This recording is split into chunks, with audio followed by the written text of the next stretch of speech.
Assalamualaikum warahmatullahi wabarakatuh. Perkenalkan, saya Sonia Angelina Matiko. Di sini saya akan mempresentasikan materi tentang arti penting dan peranan perencanaan strategi mutu.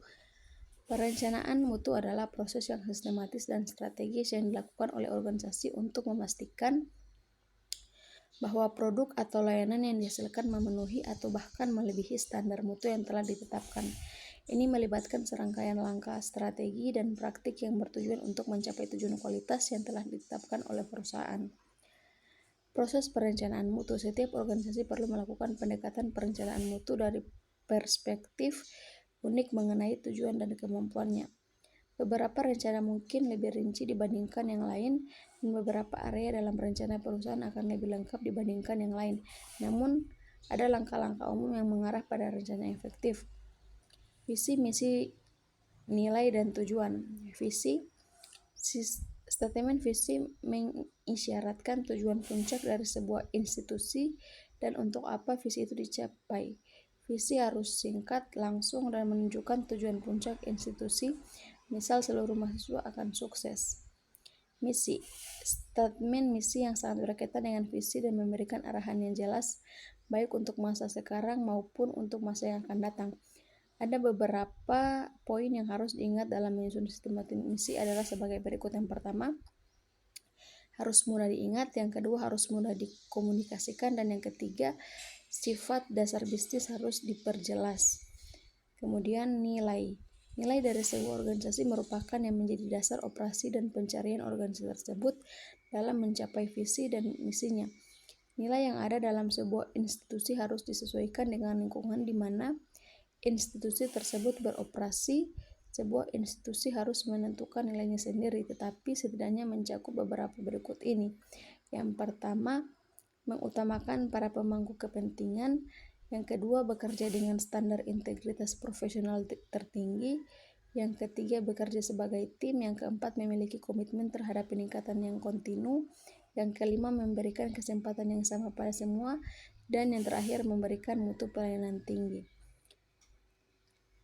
Lalu tujuan. Setelah visi, misi, dan nilai-nilai telah ditetapkan, ketiganya harus diterjemahkan ke dalam tujuan yang bisa dicapai. Tujuan ini sering diekspresikan sebagai sasaran dan cita-cita.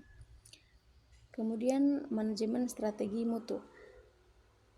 Manajemen strategi mutu ini merupakan pendekatan yang penting dalam pengelolaan kualitas produk atau layanan di suatu perusahaan.